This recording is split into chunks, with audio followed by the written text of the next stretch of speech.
Hoje a nossa conversa, o nosso papo é com o árbitro e presidente do Sindicato dos Árbitros de Futebol de Alagoas, Charles Herbert Cavalcante.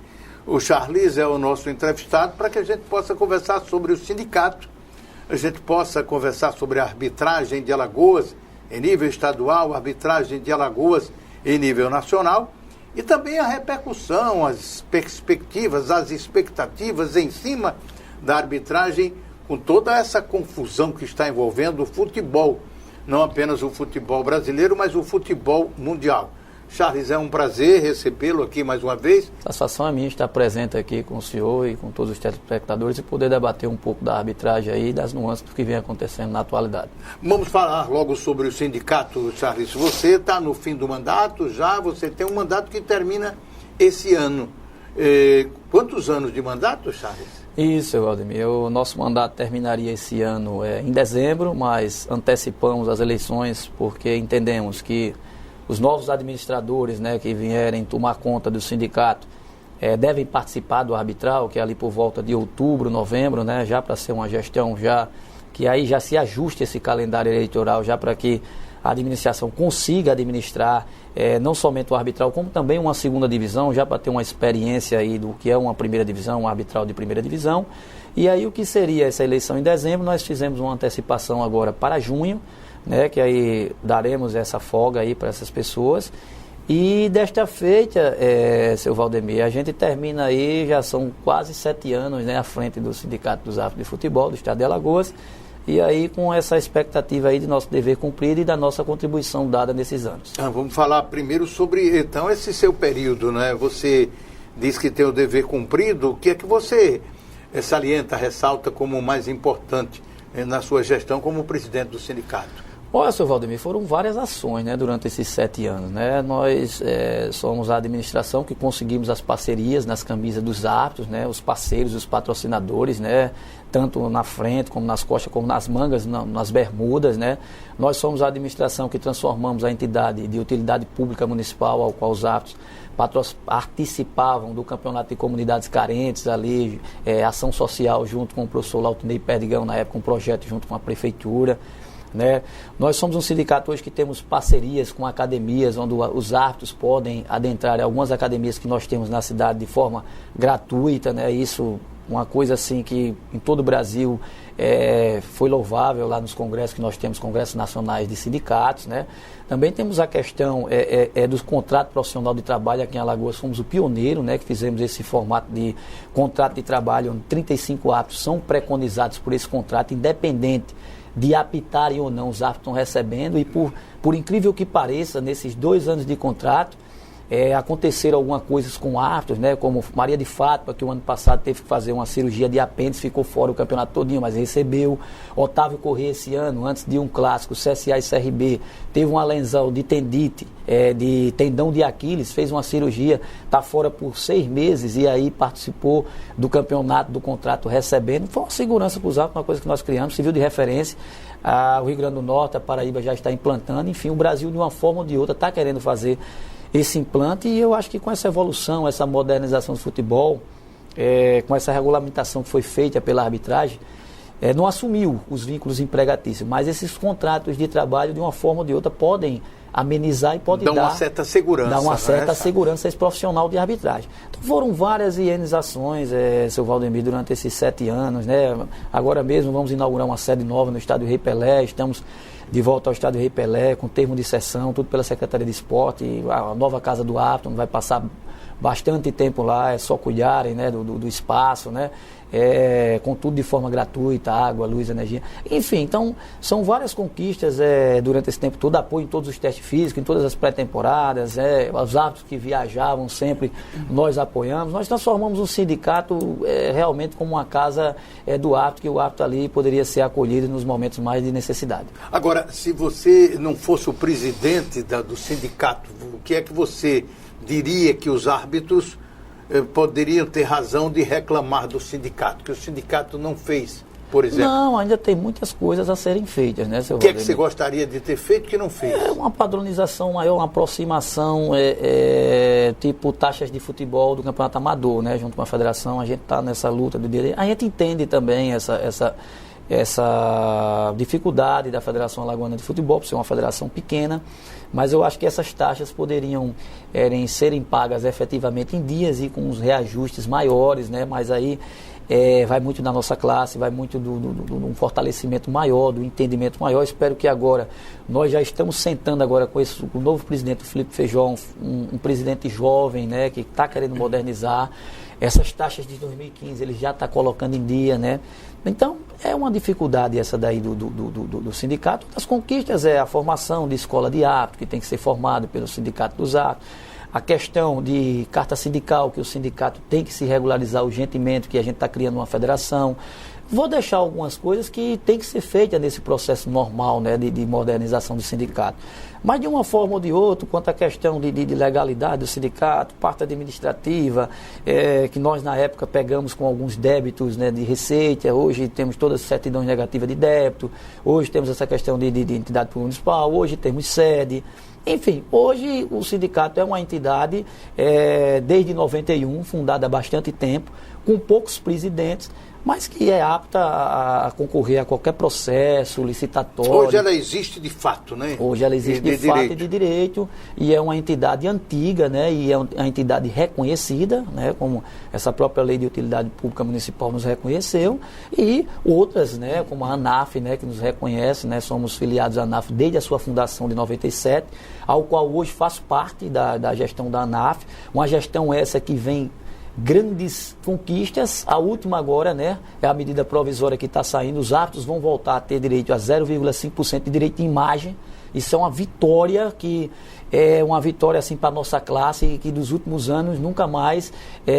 A primeira foi a regulamentação, e agora com essa medida provisória agora implantada, os árbitros voltarão a ter 0,5% de direito de imagem em todas as partidas ao qual eles estiverem arbitrando. Quer dizer, o jogador de futebol recebe, mas o árbitro também vai voltar a receber. Voltar a receber, porque antigamente, muito antigamente, na década de 80, o árbitro tinha esse direito, e aí caiu, né, que o árbitro perdeu esse direito, passamos mais de 25 anos sem esse direito, e agora com essa nova gestão da ANAF, ao qual faço parte, sou membro do Conselho Fiscal, e é uma gestão do presidente Marcos, que conseguiu a regulamentação da profissão, e ainda está tentando vários adendos. Hoje temos um deputado federal, que é o Evandro Rogério Roman, eleito, né, trabalhando junto pela arbitragem, para que mais conquistas possam vir a ser garantidas para a nossa classe. Agora, voltando à questão do sindicato e à eleição, você disse assim, antecipamos, e deu todas as justificativas para essa antecipação. Interessante que o novo presidente do sindicato, quem vai assumir, que ele já possa discutir as questões relacionadas ao próximo ano, e até o restante também dessa temporada, porque ainda há o campeonato da segunda divisão. Mas o estatuto lhe flexionava, lhe permitia esse direito de antecipar, ou você teria, como no caso do CSA que está acontecendo, seria preciso o presidente renunciar, o vice renunciar, para se marcar uma eleição, e aí é uma eleição para terminar o mandato? Seu Valdemir, importante, né, salientar que eu estou colocando os aspectos técnicos administrativos da antecipação, né, mas tem os meus pessoais também, né, que estou envolvido com outras atividades também, né, recentemente fui nomeado a um cargo de direção, estou estudando na noite, também tem minhas questões pessoais que também já dei minha contribuição, né, como disse ao senhor. Mas a questão da antecipação, tudo dentro do estatuto, inclusive nós fizemos uma assembleia no dia 20 de abril, né, uma assembleia geral extraordinária e ordinária, onde tratamos de todas as situações, inclusive fizemos a prestação de conta 2014, né, e uma delas foi isso, foi colocado, como eu já tinha cumprido 2/3 do meu mandato, que o mandato ele é um mandato de 3 anos, né, então como eu tinha cumprido os 2/3 do meu mandato, coloquei para a votação na Assembleia a questão que eu estava na necessidade dessa antecipação, porque eu não teria mais tempo, o meu vice também, o Jorge Feitosa, também não quis assumir, e o terceiro vice, que era o James, ele já tinha renunciado fazia uns 2 anos, ao qual tinha se afastado da arbitragem, já está morando em outra localidade. Então, os associados acharam por bem essa antecipação, legitimaram. Mas aí não há no estatuto, vamos dizer assim, que diga que você tem que renunciar. Não. Antecipação normal, até porque eu cumpri 2/3 do meu mandato, e foi tudo feito através da Assembleia Extraordinária e Ordinária junto com os associados. E aí como é que fica? Você marcou agora para junho, quer dizer, está muito em cima, e você já tem a preferência, o seu candidato? Você pretende fazer o seu sucessor? Nós lançamos o edital em maio, né, no comecinho de maio, no finalzinho de maio, ali dia 28, 26, saiu o edital, né, de maio. Nós temos essa primeira semana de junho para inscrições. Nós temos a segunda semana, eu acho que é o calendário eleitoral lá, impugnação de chapas, essas situações todas, né, que requer o regimento eleitoral. A eleição é no dia 19 de junho, né, então tem um tempo bom aí para os candidatos se apresentarem, né. Particularmente o sindicato, eu posso dizer que eu tenho vários membros de diretoria, mas até o momento não sinalizaram, mas se algum, que fique bem claro aqui para todos, se algum membro da minha diretoria quiser ser candidato, o apoio com certeza será o membro da minha diretoria. Se não, deverá ter outros candidatos para tocar o barco aí junto com esses 70 e poucos árbitros que nós temos de associados. E esse processo eleitoral, dele só participam os que são associados, evidentemente. Isso, só participam são sindicalizados. Só participam os associados e vale ressaltar os que estejam em dia, né, com as contribuições financeiras junto com a entidade, né? E um fato extremamente importante, seu Valdemir, que nós nomeamos a comissão eleitoral e já para dar bastante credibilidade ao pleito, nós colocamos como presidente uma pessoa que nós, pelo estatuto, demos um título honorário a ele, né, do sindicato, e aí ele passa a ser um associado honorário, um associado que ele não contribui efetivamente com o sindicato e nem pode ser votado e nem pode votar. Porém, ele pode participar de todas as outras atividades do sindicato. Então, aí nós nomeamos, né... Essa é uma prerrogativa sua, do presidente? Do presidente. Então, aí com o título de honorário, nós demos ao Oswaldo Júnior, que é secretário do TJD, e hoje ele vai ser o presidente da nossa comissão eleitoral, junto com o Benilson Santos, que é um assistente do quadro, e junto com o Flávio Feijó de Almena, que também faz parte também do sindicato, mas não está mais atuando. Então essa é a comissão eleitoral. Essa é a comissão eleitoral que vai determinar tudo sobre a eleição. Sobre a eleição. E esse novo mandato, ele terá 3 anos, começando agora com a posse do presidente, ou volta a dezembro? Como é que vocês vão fazer isso aí? Aí vai ter que se adequar justamente à posse, né? A posse ela é efetivada no dia 29, salvo me engano, de junho, ou é 30, e aí o mandato é de duração de 3 anos, né? Aí acaba cada presidente agora mas eu não sou calendário eleitoral. Eu não sou apto e não tenho nada com isso, mas não pode ficar ruim, porque aí vamos supor que o novo presidente, com 2 anos e 2 meses, ele também decida se afastar. Aí a eleição passa a ser em outro mês. Aí após cada presidente terá uma data para a eleição. Ele, cumprindo o estatuto, né, ele faz a eleição como ele bem entender e determinar através de assembleia. Porque parecia mais lógico a renúncia, não é? E alguém assumia e cumpria o mandato tampão para que os mandatos sempre coincidissem com dezembro. Mas a gente estava nessa situação, né, de até renúncia mesmo, teria o George que poderia assumir, mas não estava muito afim.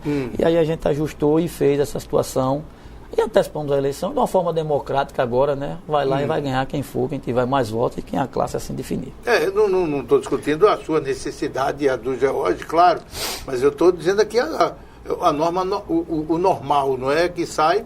O presidente assume o vice não assume, ninguém quer assumir, alguém tem que ir lá e determinar uma nova eleição para cumprir o restante do mandato e depois de outro. A gente antecipa. Ou então vocês tinham feito como só a título de sugestão, até para o próximo presidente, né?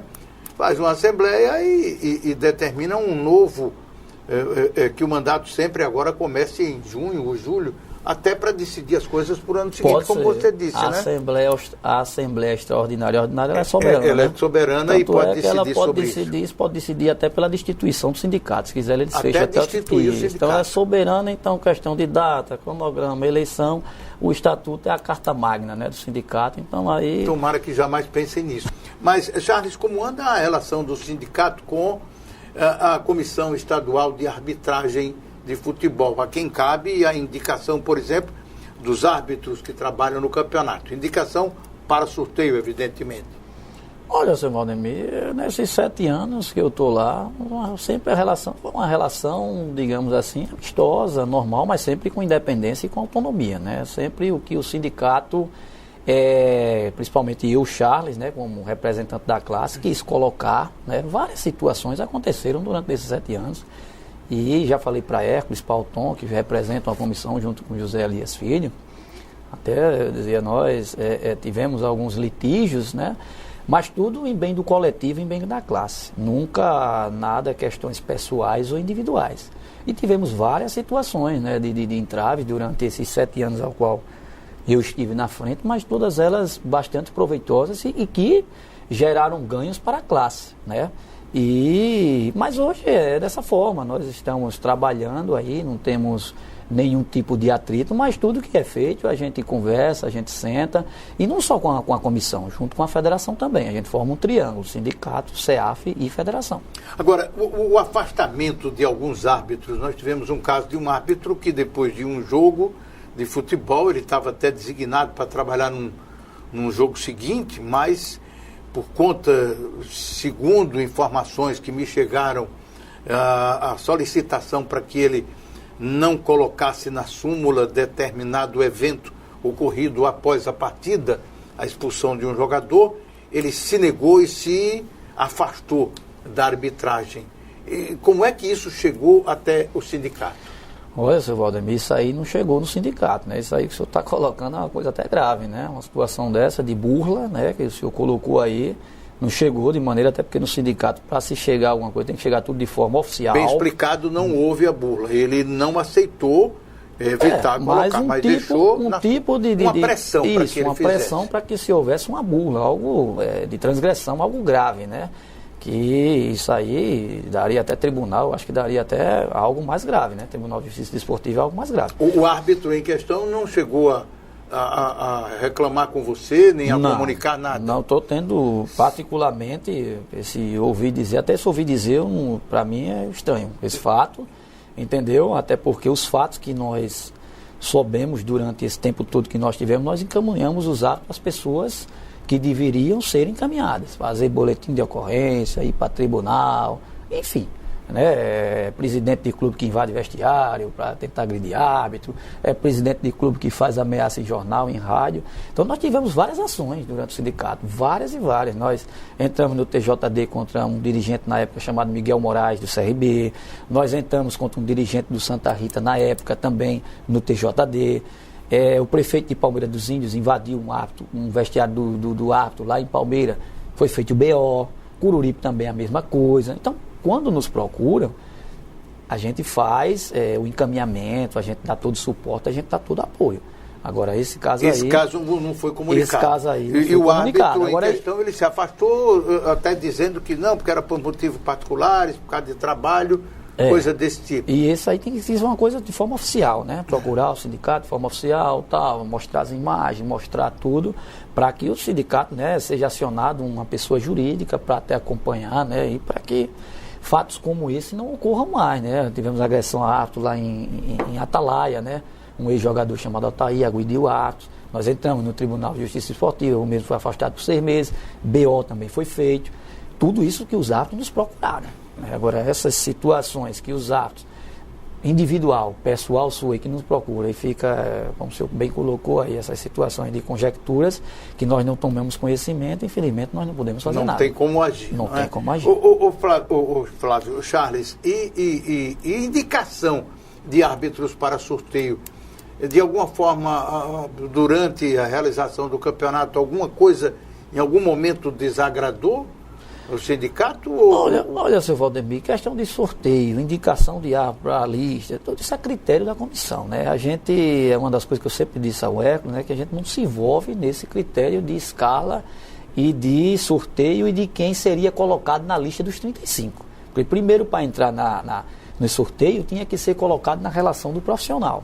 Né, e vários atos foram colocados, né, foram lá pelos critérios que a comissão estabeleceu, teste físico, prova, né, teste teórico, e aí nós não temos gerência, porque isso não é a nossa parte, né, a mesma coisa a indicação para o sorteio, né, a única coisa que nós temos contra o sistema de sorteio, aí isso aí não é o sindicato de Alagoas, não é o sindicato da Paraíba, não é a ANAF, é a arbitragem de uma forma geral.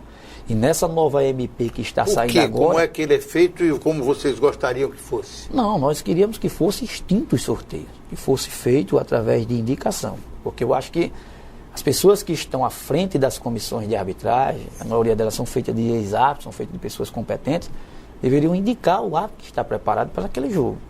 A gente não quer ser profissional e contar com a sorte, né? Eu, nessas 2 últimas semanas, estou participando do sorteio e venho perdendo, né? E aí já vamos 3º sorteio perdido. E a gente fica treinando, a gente fica se preparando, né? Fui para o sorteio América Mineiro e Sampaio Correia, perdi. Náutico e Ceará, perdi. E a gente conta com a sorte. Os treinamentos da gente não é através de sorte, a preparação da gente não é através de sorte, o dia a dia da gente não é através de sorte. O dia da gente é que a gente procura com objetivos, com planejamentos pré-definidos. Então, hoje, o Brasil todo, a arbitragem toda, de uma forma geral, é contra o sorteio. Inclusive, nessa nova MP que está saindo aí, parece que já vai vir a palavrinha ou. Aí vai ser ou sorteio ou indicação através de audiência pública. Eventualmente você pode fazer um sorteio, eventualmente. Mas aí eu tenho certeza que 90% vai voltar a ser o que era antes, que era através de indicação, que é feito no mundo inteiro. Hoje, só no Brasil é que é feito sorteio de árbitros. Por que passou a ser assim, o Charles? Havia a ideia ou a suspeita de que alguém beneficiava alguém com essa indicação e aí o sorteio promete ser uma lisura?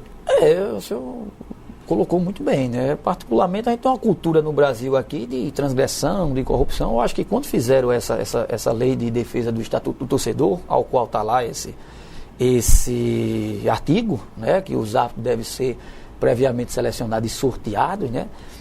Naquele momento, ali naquela participação, naquela mesa de debate onde foi criado esse estatuto, não participou ninguém da arbitragem. Então, é a mesma coisa que você fazer leis para profissionais, ao quais os profissionais não participam dela. E aí o cara faz num sorteio, tem 2 jogos no domingo, 2 jogos importantes. Aí ele bota num sorteio esse daqui numa coluna, esse na outra, no outro sorteio, inverte e bota os 2. Ou seja, termina apitando os 2 que foram sorteados, mas na verdade acabaram sendo indicados, né?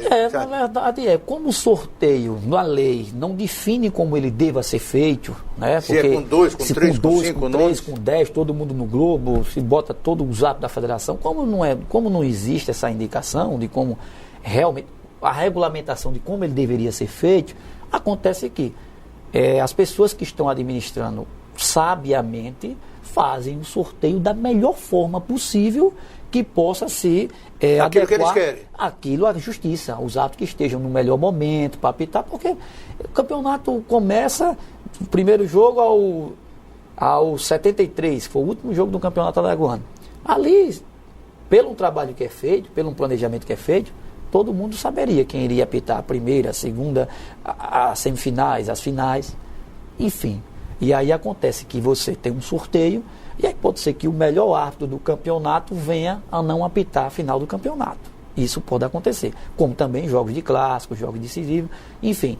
É uma forma de que as comissões sabiamente fazem para aproximar o mais forma da justiça. Aliás, você falou em decisão do campeonato, e o campeonato alagoano deste ano foi apitado, né, foi comandado, dirigido por um árbitro que depois foi até aqui o vizinho estado de Pernambuco, foi fazer um teste e nem pôde fazer o teste, porque segundo o que está escrito lá, ele nem estava apto a fazer o teste. Como é que foi isso, Charles? Eu participei desse momento, né? Foram 2, né, daqui, que foram para lá e não conseguiram. Um árbitro e um assistente. Isso. Primeiro, o árbitro, né, citar o nome dele aqui, Denis Serafim, foi muito bem na final do campeonato. Muito bem, discussão. Não só na final, durante todo o campeonato. Foi muito bem. Fez um campeonato belíssimo e fez uma final belíssima. Belíssimo. Porém, a CBF, através de sua corregedoria, ela tem normas para a composição do quadro todos os anos. E praticamente todos os anos, seu Valdemir, essas normas elas têm algumas alterações. Questão de ano, questão de idade. Inclusive, esse ano agora, para entrar no quadro da CBF, até com 40 anos entra. O ano passado só entrava até 33. Enfim, são mudanças. Entrava com nível superior até os 30 anos. Agora já não entra com nível superior. 25 anos, se tiver cursando, já entra. Enfim, são normas que são mudadas todos os anos, né? Mas aqui a gente é informado dessas mudanças. Isso, informado. E desde, salvo me engano, 2011 ou 2012, o curso de arbitragem de Alagoas tem que ter uma carga horária de 220 horas.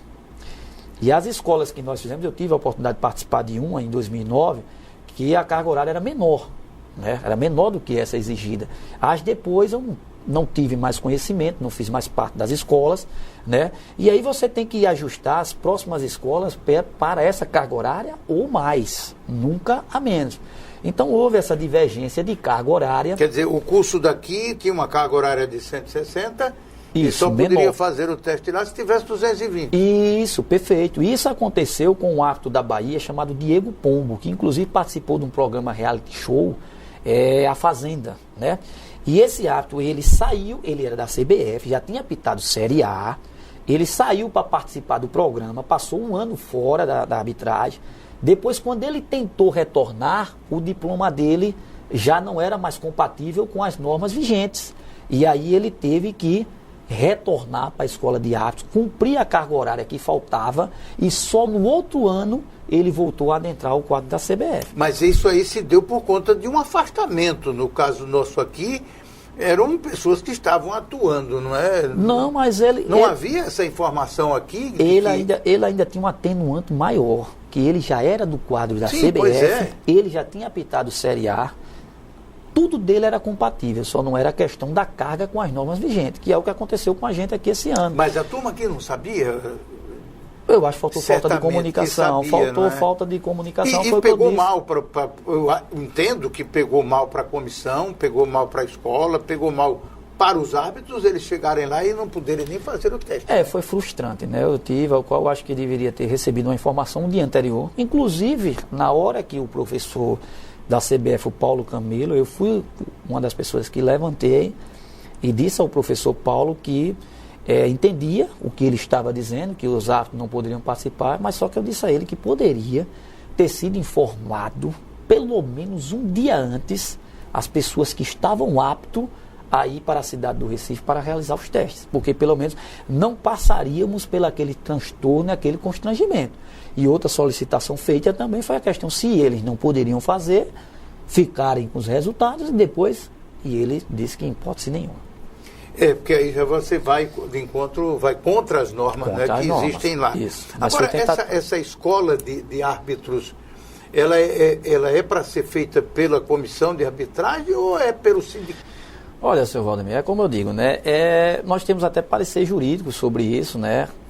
A favor de que o artigo 88 da Lei Pelé, ele fosse cumprido, né? Onde tem lá que os árbitros devem serem recrutados, formados, né? E nesse artigo, ele coloca a formação do árbitro, o recrutamento e, como é que eu poderia colocar uma palavra, e a cessão dos árbitros para as entidades desportivas. Ou seja, nós recrutamos, nós formamos e nós indicamos. Esses estão prontos. Esses estão prontos para as entidades esportivas subtrair o seu serviço, a sua prestação de serviço, porque é uma lei que ela coloca que os árbitros não têm nenhum tipo de vínculo, né, empregatício com as entidades esportivas, que são as federações. Então, no parecer jurídico que nós temos, se nós não temos vínculo, a formação deveria e deve ser dos sindicatos. Nós deveríamos cortar os vínculos umbilicais, até porque se a federação não assume, né, carteira de trabalho, FGTS, férias, fundo de garantia, então como ela formaria o profissional e como ela teria o profissional dentro do seu quadro, né? Então, pela atual conjectura, o que a ANAF luta, o que todos os árbitros do Brasil lutam, é pela independência da arbitragem de uma maneira geral. Não é somente a escola de arbitragem. Um dia eu ainda quero parar de apitar sendo gerido pelos próprios árbitros, que são a Associação Nacional e os sindicatos. Como isso aconteceria? A arbitragem ela seria um time a mais vinculado à federação, administrado pelos próprios árbitros. Federação, a única função das federações seria o repasse das taxas que é efetuada, o contrato da prestação de serviço. Porém, as indicações, preparação, formação, treinamentos, pré-temporadas, tudo seria definido pelo time chamado árbitros de futebol. Um time a mais. 10 times no campeonato, mais o time de arbitragem. Totalmente independente, porque aí nós poderíamos... A própria indicação dos árbitros para os jogos seria feita pelo sindicato? Pelos árbitros também. E isso é feito na Europa, já é feito na Europa em algumas associações, né? Existe a Associação Portuguesa de Futebol, Federação Portuguesa de Futebol, Associação de Árbitros, faz o sorteio, indica, tal, e já manda para os jogos. A Federação Portuguesa não tem nenhum vínculo com a Associação Portuguesa de Árbitros de Futebol. Então, esse é o nosso sonho. Isso é que um dia deverá acontecer para a arbitragem de uma maneira geral. E isso vale ressaltar que é de fundamental importância para as federações e para a Confederação Brasileira de Futebol, porque ela quebra totalmente o vínculo com os árbitros. Porque vai ou não vai ter algum árbitro processando, né? Quer seja por vínculo empregatício que não dá direito, mas existe alguns tipos de ações que terminam gerando esse vínculo. Tanto é que a própria a Tiziana, né, esposa do Herpes, entrou na justiça contra a CBF, que ela foi retirada do quadro da FIFA no momento que ela estava grávida, né? Então aí, nesse momento, pela nossa lei brasileira, cabe uma indenização. Cabe uma indenização. Então não tinha um vínculo empregatício, mas naquele momento gestacional ela deveria ser respeitada. Então, quanto maior o vínculo, maior o cordão umbilical, maiores os problemas. Então a gente luta para uma arbitragem com independência e com autonomia em todos os aspectos, não só na formação. Também nesse aspecto, né, Charles? Agora, Charles, começou agora o Campeonato Brasileiro, ainda estamos no começo. Pelo menos séries A, B e C. A Série D ainda vai começar em julho. O que é que foi passado de nova orientação para os árbitros durante esse campeonato? Ou as mais recentes orientações da ANAF vieram, aliás, da Comissão de Arbitragem, vieram de lá do começo do ano? Não, esse campeonato nós estamos tendo um divisor de águas, né? Um divisor de águas porque o professor Sérgio Corrêa, através da Comissão Nacional de Arbitragem, instituiu circulares, começou pela 08, veio a 017 e agora tem a 026. São 3 circulares, né, que protegem a arbitragem do momento muito difícil que estava passando, não só o futebol brasileiro, como o futebol mundial. Cabe ressaltar que isso começou lá através da UEFA, o maior respeito aos árbitros, as reclamações constantes, né, e que estavam aumentando. Em todos os jogos, o jogador deixou de reclamar por um pênalti, já estava reclamando por um lateral, já estava reclamando por um tiro de meta, e formando aqueles grupos, enfim, respeitando as decisões da arbitragem, de uma forma que a dinâmica do jogo já estava ficando feia. A dinâmica para quem estava no estádio, em forma de respeito, crianças, mulheres, enfim, todo mundo que assiste aquilo, é uma maneira, poxa, se o árbitro ele é o comandante, todo mundo não respeita, a sociedade também não vai respeitar as autoridades do seu dia a dia. Que, aliás, isso já é um comum, né? Então, vamos dizer que estamos levando de fora para dentro do estádio. De fora para dentro do estádio. E ali seria um mau exemplo que é colocado. Um mau exemplo. Então, estava sendo transmitido isso. Então, sabiamente, chegou essas 3 circulares, a Comissão Nacional com total apoio. Então, agora, esse tipo de procedimento subiu demasiadamente o número de cartões amarelo, vermelho, expulsões de técnico, também com auxílio da própria confederação, os técnicos são expulsos agora, cumpre automática, que antigamente não cumpria, né? Faziam o que queria no jogo, no outro jogo já estavam lá novamente no banco, e agora eles já cumprem, né? Alguns técnicos que eu tenho conversado por aí, já melhorou bastante, né? O clima, inclusive tive em Arapiraca recentemente no jogo do Asa com um 4º árbitro, e os treinadores mudaram completamente, até o próprio Vica diz que tem medo até de levantar o braço para que o árbitro não tome uma situação diferente e veja que aquilo é com a reclamação. E perfeito, eu acho que a gente está cada um ali para fazer o nosso trabalho de forma individualizada, os jogadores respeitando as marcações. Então essa é a nova questão do ano e que vem dando um boom aí, não somente na arbitragem, mas na dinâmica do futebol brasileiro. Mas você já deve ter percebido, vocês árbitros já devem ter percebido que da parte dos jogadores, da parte dos técnicos e até de uma parte da imprensa, já há uma reação contrária a isso, dizendo que há excessos. Porque até o processo de transição, né? Nós estamos aí 4ª, 5ª rodada. Eu acho que até chegar aí num processo de transição, boa parte da imprensa tem colaborado bastante, tem entendido, a gente tem visto isso nos programas, todo mundo dizendo que melhorou bastante. Algumas outras, né, parte também ficam, alguns treinadores também, alguns jogadores. Porque sempre se disse que o jogador, o capitão, pelo menos tem o direito de reclamar. Eu nunca vi isso na regra. Existe isso? Não. O capitão, ele é um jogador. Ele é o representante dos jogadores. Ele é o representante da equipe, né, para situações extraordinárias, né, de um contato, de outro, alguma coisa assim.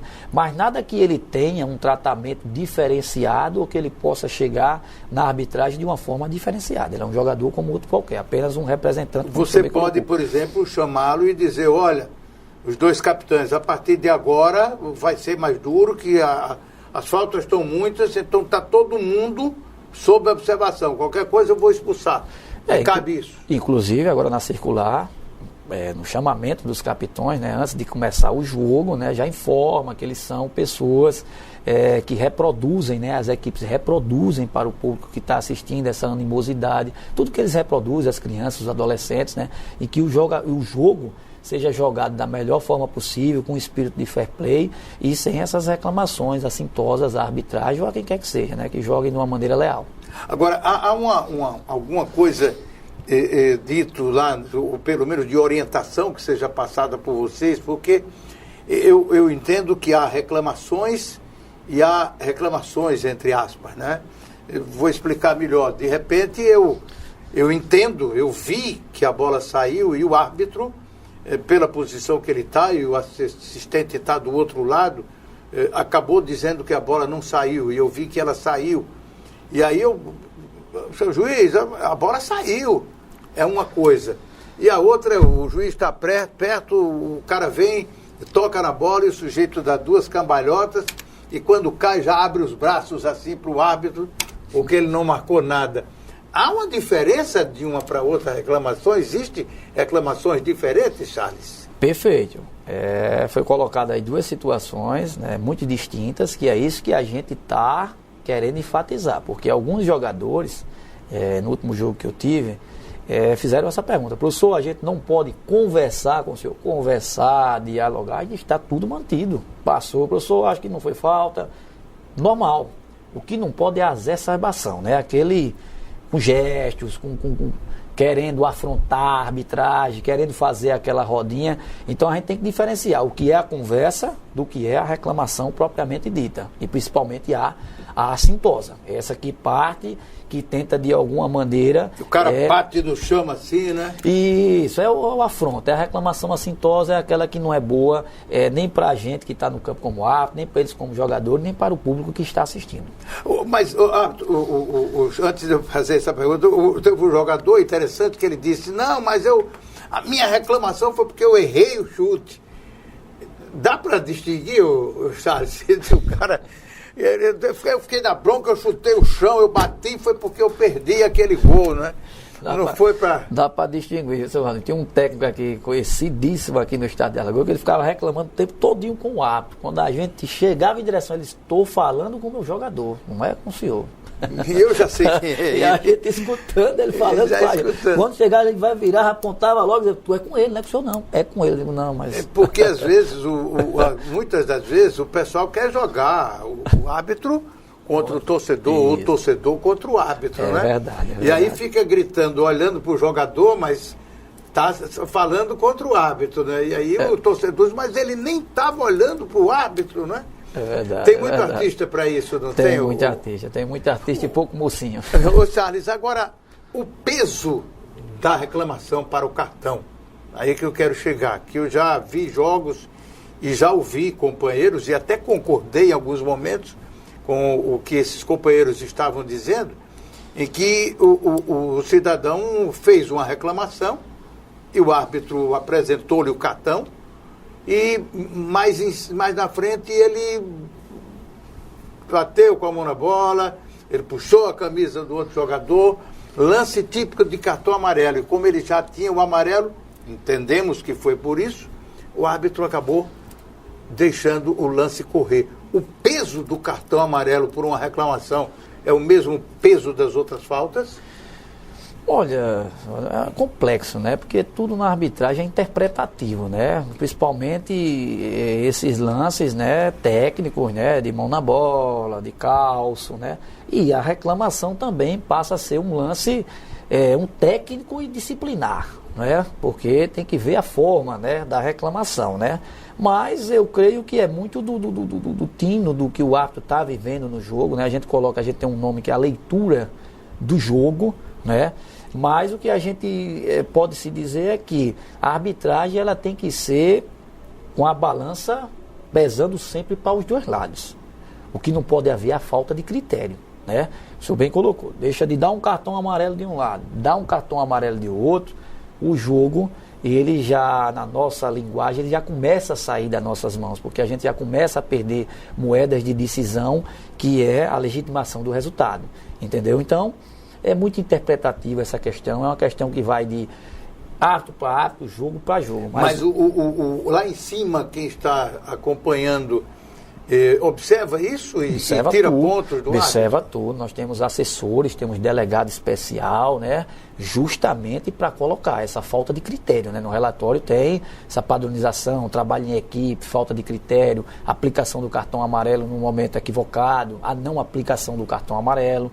Tudo isso aí influencia, né? Que soma-se tudo, né? O principal é a não alteração do resultado da partida, né? Que o resultado tem que ser legitimado, mas que essas ações vêm para um contexto da arbitragem para que o árbitro seja, através de relatório, cientificado e que possa melhorar nas próximas partidas. Se não, se afasta e vem outro que está querendo justamente arbitrar. Charles, nós estamos falando aqui sobre cartões, sobre essas novas determinações. Você falou 3 circulares, uma é a que fala sobre isso, as outras 2, quais são? Todas elas falam, foram só revisadas, né? A primeira foi a 08, no começo do ano, depois veio a 017. O que era 08? 08 era circular, né? Um ofício circular da CBF. Aí a gente chama pelo nome, né? Pelo número os árbitros, né? Que ela fala sobre todas as ações, né? Que os árbitros devem, faltas persistentes, cartões amarelos, reclamações, todo o trabalho técnico. É uma circular de padronização geral e uniforme de critérios para a arbitragem que todo ano a Comissão Nacional de Arbitragem lança. Aí ela vai passando os meses, ela vai fazendo algumas adequações, né? Aí saem outras circulares que não são referentes a essa padronização, aí saiu a 17, depois de algumas circulares, a 17 revisando justamente essa 08 com essa situação das reclamações, e agora saiu a 26, que é um pouco mais enxuta, que os objetivos já estão sendo alcançados, e aí a Comissão Nacional vai trabalhando junto conosco. Com a arbitragem. Isso. Agora, a arbitragem alagoana, como é que está hoje no cenário nacional? Nós tivemos um árbitro ocupando o quadro da FIFA, o Chicão. No meu entendimento, ele não teve um bom ano passado, e foi uma pressão muito grande em cima dele, e acabou esse inferno astral se refletindo também no campeonato alagoano, de uma forma que, mesmo não tendo sido um caos aqui no campeonato alagoano, mas acabou sendo muito visado por conta do que já vinha acontecendo. Estamos longe de voltar a ter um árbitro FIFA? Esse Valdemir é interessante, né? Porque, assim, o trabalho que vem sendo feito esse ano é o mesmo trabalho que vem sendo feito desde a época dessa nova gestão, né? Que o Hércules assumiu. Então, nós vemos trabalhando, pré-temporada, né? Nós temos jovens árbitros aí, né? Como o Ricardo Laranjeira, né? E o próprio Reinaldo, né? Que são mais jovens do que eu e o que o Francisco, questão de 5, 6 anos, né? Agora, a gente criasse uma expectativa, dizer se vai haver outro árbitro FIFA ou não, é complexo. Mas no quadro CBF1, o especial só temos o Chicão, é isso? Isso, aí eu sou do CBF1. Só você? Só eu, e os dois estão no CBF2, né? O CBF1 ainda então, teria que ser aspirante. Então o peso está em cima de você. Hoje estaria em cima de mim, mas só que a FIFA ela tem uma idade de até 37 anos para ser aspirante, né? Eu estou completando agora 36, tenho mais esse ano e mais o próximo ano para uma possível indicação, né? Mas aí a gente trata com vários árbitros de qualidade, vários Brasil, são apenas 10 vagas, né, para ser aspirante. Não é fácil a gente concorrer, porque tem muita gente boa por aí, mas continuaremos na luta até os 37 anos. Depois vem chegando aí o Reinaldo e o Laranjeiras, né, que já estão fazendo parte do processo. Inclusive o Laranjeira foi muito bem na Copa do Nordeste, nós começamos muito bem esse ano na Copa do Nordeste, né? O Laranjeiras chegou a participar até de sorteio da semifinal, né, de grandes jogos, e participou das oitavas, apitando o grande jogo entre Vitória e América de Natal, salvo engano. Então, começamos muito bem Copa do Nordeste. Na Copa do Brasil, ainda cheguei a atuar em jogos, o Chicão atuou também, e o José Reinaldo também atuou. Então já atuamos também na Copa do Brasil. Agora o Campeonato Brasileiro começou agora. Nós fizemos o teste sexta-feira passada E aí depois do teste já começamos a voltar a aparecer no sorteio, já participei de 2 sorteios, o Chicão já participou de um, já ganhou, já fez uma boa partida. A sua bolinha lá é mais leve do que as outras? A minha bolinha esse ano não está caindo. Não está caindo, não. Mas na Série C já fiz um jogo da Série C, abertura, né? O Reinaldo fez um domingo, pelo menos na Série C já estamos com uma participação muito boa, né? Em 3 rodadas, 4 já atuamos 2 vezes. E agora vamos aí se estabelecer aí na Série B e na Série A, né? O Chicão já começou na Série A, espero brevemente retornar à Série B, junto com os companheiros, o Reinaldo e o Laranjeira, para que a arbitragem alagoana possa fazer igual fez em 2014. 2014 foi um ano muito produtivo. Tomara que seja melhor ainda. Agora, Charles, houve esse escândalo agora, FIFA, não é? E primeiro atingiu a FIFA, o presidente disse que a FIFA não tinha nada com aquilo, que por isso ele ia continuar, mas acabou renunciando, vai ter que ter um outro presidente, ou seja, ficou um processo complicado. Na CBF, o ex-presidente e atual vice-presidente está preso, né? E agora a denúncia contra os ex-presidentes, o atual e ex-presidentes, e até um procurador do Superior Tribunal de Justiça Desportivo está sendo acusado de agenciar venda de ingressos convites da CBF para que esse dinheiro acabasse sendo desviado.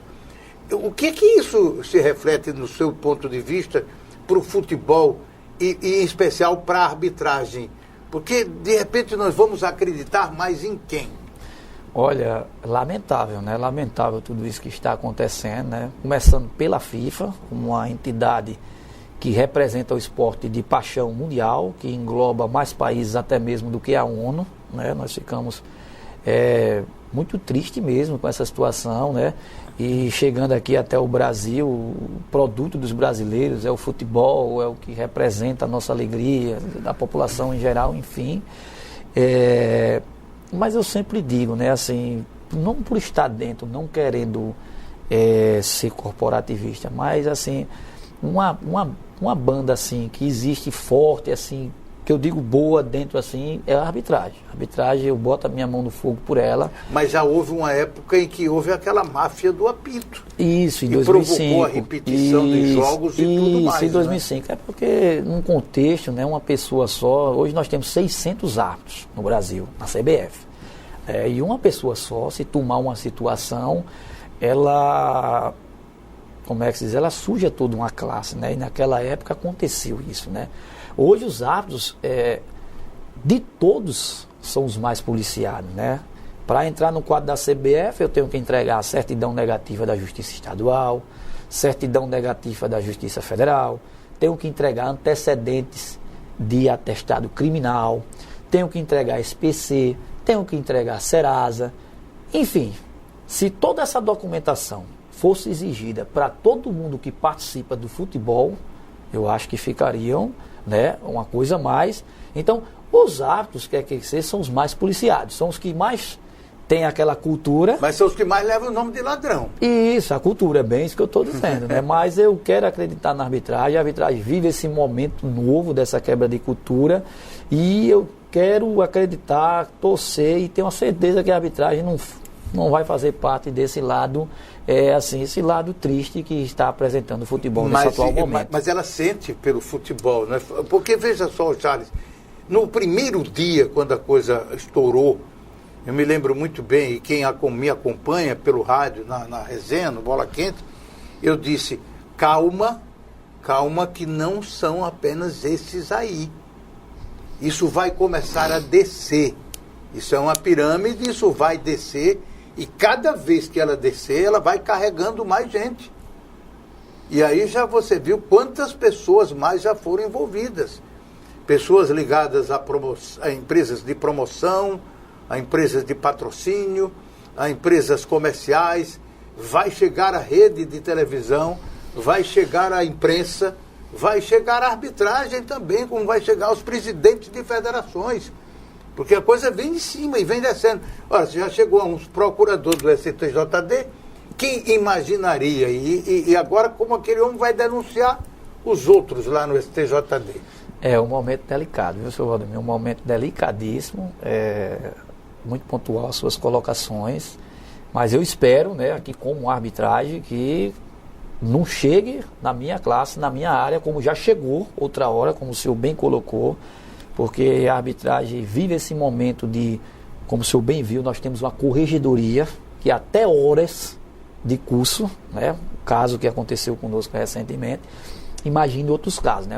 Nós vivemos eternamente policiados, inclusive o nosso corregedor é uma pessoa de mais alto gabarito, delegado de Polícia Federal, doutor Edson Rezende, né, de Brasília, ao qual hoje é chefe do departamento de identificação, né, que está para sair uma nova identidade no Brasil, que é um cadastro único, onde terá identidade, CPF, carteira de motorista, igual é nos Estados Unidos. É um cartão único que lá vai estar todas as nossas informações. Uma pessoa da mais alta estirpe que faz toda esse policiamento em cima dos árbitros da CBF. Espero que isso é uma das coisas até que eu já dei ideia lá na federação, que deveria ser criada uma corregedoria de arbitragem também nas federações locais, inclusive a nossa aqui na Alagoana, entendeu? Para que cada vez mais o cerco seja fechado. Agora também, não somente na arbitragem, que seja também para todos os outros profissionais de futebol, para que a lisura e a transparência estejam sempre permanentes. Com certeza, isso é muito importante para a própria credibilidade do jogo, né? A credibilidade do esporte, que fica afetada com tudo isso, porque aí já vai aparecer aquelas pessoas que criaram, que o Brasil vendeu a goleada para a Alemanha, que comprou o jogo de não sei quem, começa a aparecer tudo isso de novo, porque as pessoas dizem, mas por que não é possível? É possível, né? Se acontece tudo isso. É verdade, né? Inclusive, eu acho que até uma lei de ficha limpa fosse também direcionada também para os dirigentes esportivos. O Bahia foi banido já, né?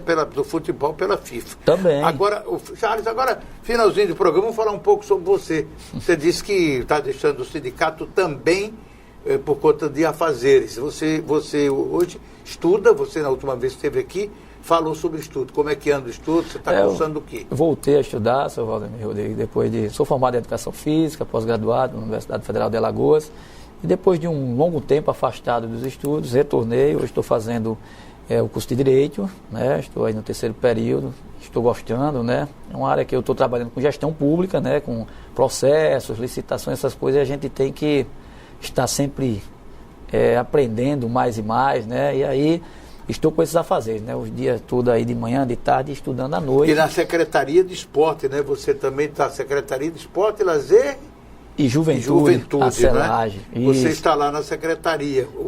E a Secretaria tem feito um trabalho lá com pouca divulgação, mas um trabalho interno muito interessante, não é, Charles? É verdade. A secretária Cláudia Petuba e toda a sua equipe aí, né? Através do governador Renan Filho, recebi esse convite, né, para trabalhar na direção lá da secretaria, né, junto ao estádio Rei Pelé, né, com essa experiência que eu tenho de vivência de campo. Hoje aumentou a equipe, nós temos superintendente, nós temos gerente de manutenção de eventos, enfim, a equipe do Rei Pelé aumentou, recebi esse convite, estou lá junto com eles, né, e eles me dando total apoio, né, não somente na parte da secretaria, mas também na parte da arbitragem. Estou satisfeito, trabalhando em todos os campos lá, para que o esporte, o lazer e a juventude aqui no nosso estado possa ser desenvolvido da melhor maneira possível. Mas o trabalho lá é duro, né? É um probleminha atrás do outro, né? O estádio de Rei Pelé, eu costumo dizer que é uma peneira, não é, Charles?